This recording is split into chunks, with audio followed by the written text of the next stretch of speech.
All right, Justin Hokanson is with us now on the JohnstonRVCenter.com hotline, on 3 Sports, AuburnLive.com, @_Jay Hokanson on Twitter. Hoke, what is up, man? How are you? Good, guys. Doing well. Good. There's a lot to talk about with Auburn basketball. One of those things, Louisville was just mentioned. That job is open, and Bruce Pearl's name has been attached to it. We ran through all the things. It's weird, in basketball, there's very little that Bruce Pearl could even do at Auburn, or do at Louisville that he can't do at Auburn. I mean, that's what's crazy about what he's done at Auburn. He's accomplished everything that you could accomplish anywhere just about. Yeah. I mean, I would agree. I think he's got a good situation at Auburn, and I don't think he was looking for, or was looking for any reason to leave Auburn. But obviously, when a school like Louisville that has that tradition and has some of the facilities and some of those things in place that Auburn doesn't, and they make kind of some back channel interest in you, you'd be crazy to not say, okay, it at least go back to Auburn and go, all right, now, like, I've asked for some things and they haven't happened yet. Now's the time. Well, if he is offered and he turns it down, the good news is, I guess that means he's in Auburn for life. I mean, what's another job that you would take outside of Louisville?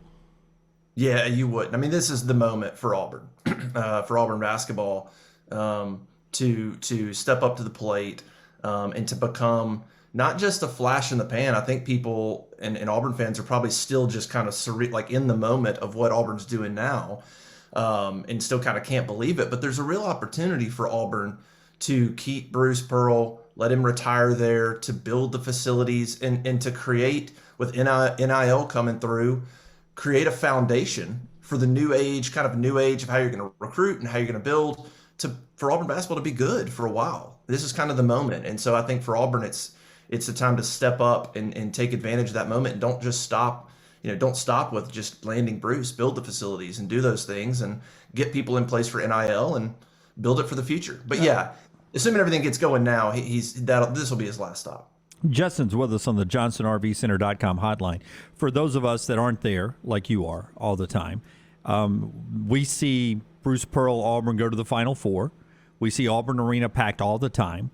It's a beautiful new facility that now I guess is almost a decade, or a little over a decade old, but it still seems very new. But you sort of hinted in your tweet last night that now's the time for Auburn to step up. What does Bruce not have that Auburn has been slow to give him? Because from the outside, say from an Alabama fan perspective who watches Coleman Coliseum and everything else over there, you're like, man, it seems like Bruce gets anything he wants. Is that not the case? Not completely. I think number one on his list that Auburn has stepped up in the last really in the last week that's become public is the men's only basketball facility. That has been atop his list for years, for at least 3 years. What they have now is a practice gym in a fairly small weight room. It looks nice. You might look at it and say it's new and nice. There's a lot that's lacking there. And they share that space with a lot of other teams, women's basketball, gymnastics, volleyball. So that's been atop his list. Hey, we need a men's only facility for player development, for recruiting. That's where they're going to spend a large amount of their time. I want, Jabari and his dad should be able to come in at whatever time and go shoot basketballs with our trainers and that type of stuff. So that's the one big thing that Auburn hasn't had that he's been asking for that is finally going to happen. And that's a big deal. I mean, look, Auburn's lost some recruits. One specific example is Jarris Walker, who went to Houston. Houston's got great facilities, men's only facilities. And so there are still some things that Auburn is lacking in. Now, imagine how Auburn's recruited and what they've done if they can match the facilities of a Houston or a Louisville or another school with those kind of, hey, this is your space and nobody else's. So that's probably the biggest one that he's wanted and he knows will make a big difference. Justin Hokanson is on Twitter @_Jay Hokanson, AuburnLive.com, part of On 3 Sports. I think probably surprised a lot of people. Lance brought this up earlier that was it Bruce Pearl was making more than Chris Mack or making the same as Chris Mack? Yeah, making more than Chris Mack. So, if you just looked at Louisville, this wouldn't be about salary. But even without Louisville, Bruce Pearl's going to get raises, Hoke. Where could you see this topping out at Auburn? I mean, where could you see if they did structure a deal that this is a lifetime deal for Bruce Pearl, what annual salary could you see this topping out? I think I have an idea of maybe where it would start now. Where it would go, I'm not sure. You guys might have a better understanding of where those things might go. I think they need to get him to 6 probably a minimum. So more right than Brian now. Harsin. Yeah. He's a better coach. I mean, he's accomplished well. Yeah. I'm not disagreeing with you, Hoke. I'm just stating a fact here in SEC football country that you're going to pay the basketball coach more than you are the football coach. Right. And I mean, I think it's just, that's just obviously where things sort of stand right now. And Bruce, I think the value that he brings to the university as a whole, the way he markets is a big deal too, man. I talk to people in the university, talk about when they went to the Final Four, traffic on the website and applications skyrocket. So when he gets on there and says stuff like we're in everything school and he puts it out there, man, that affects the entire university in a big way, man. So his value is almost in some ways hard to quantify. But yeah, I think you start him at 6. You make sure all his assistants get big raises. He talks about how big that is, that these guys have stayed together. And that's important to him. And then you go from there. You build in whatever it is, $100,000 a year, whatever it is that. So by the time he retires, 5, 6, 7 years from now, I don't know what that number might be his last year in coaching, but I think you got to get him to 6. And you don't, like, hypothetically, if Louisville came in and said, we're going to pay you 7, Auburn doesn't have to match that. He's not looking to leave Auburn. He just needs these things met. So it's not like Auburn has to pay him and it's some insane amount to match. That's not what's happening. But they do need to get him, a lot closer to what he deserves. And I think 6 is a good starting number.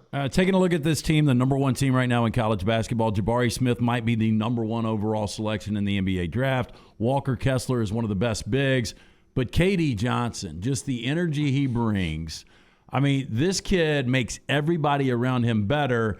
If you're not an Auburn fan, you probably don't like him, but he is so important to this team. Oh, he's critical. I kind of made the comment on Twitter a week ago. I'm like, in terms of just an infectious personality and what he does to an environment, it's Cam-like. I mean, his attitude and his personality just raises the level of play a lot of times. He's super important. And Jabari too. I mean, KD's a different animal altogether, but Jabari too, they have that competitiveness, that fire. And Wendell does too. They're just kind of different levels maybe of what you might see, but there's a competitive fire with some of these guys, KD, Jabari in particular, that allows them to get down by 10 and win, get down by 15 and come back and win. They can flip a switch, some of those guys. And so, what KD's brought, I agree with a lot of what people have written, that it's hard to draw up a better basketball player for Bruce Pearl. It's KD Johnson. I mean, it's just, he's a bulldog.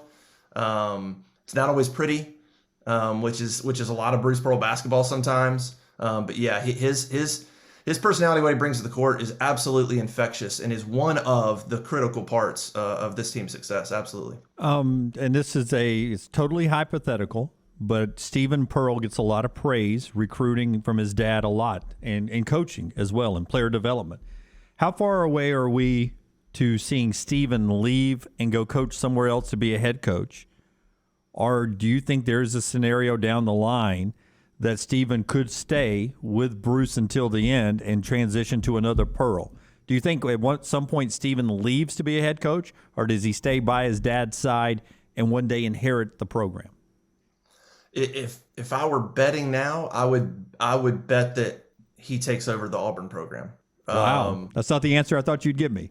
Yeah, I mean, things can change, but I think right now, I think that would be a good goal and a good plan for what Bruce would like.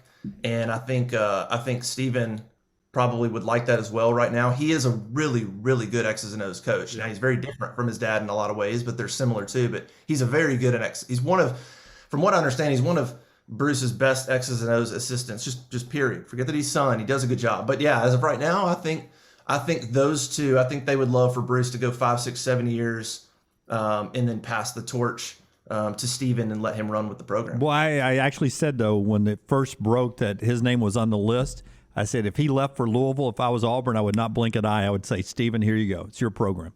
That's what I would have done. Yep, absolutely. And I mean, like a perfect scenario to me would be let Bruce retire. If Stephen is still in the mindset of he wants to be a coach, if everything's where you want it to be, keep Bruce, make Bruce an ambassador to the university, making him ambassador to the college basketball program, whatever. And he's still around, and he's still talking up Auburn, and he's still talking up basketball, and he's still a presence. And then you transition it to Stephen. I think there's a lot of good ways to do that, to keep the momentum going. All right, he is Justin Hokanson. Follow him on Twitter at _J Hokanson. Read him at auburnlive.com. Great place to go with On3 Sports. Hoke, we appreciate the time. Always good. Thanks, guys. Appreciate it. All right, buddy, take care. Justin with us on the JohnstonRVCenter.com hotline.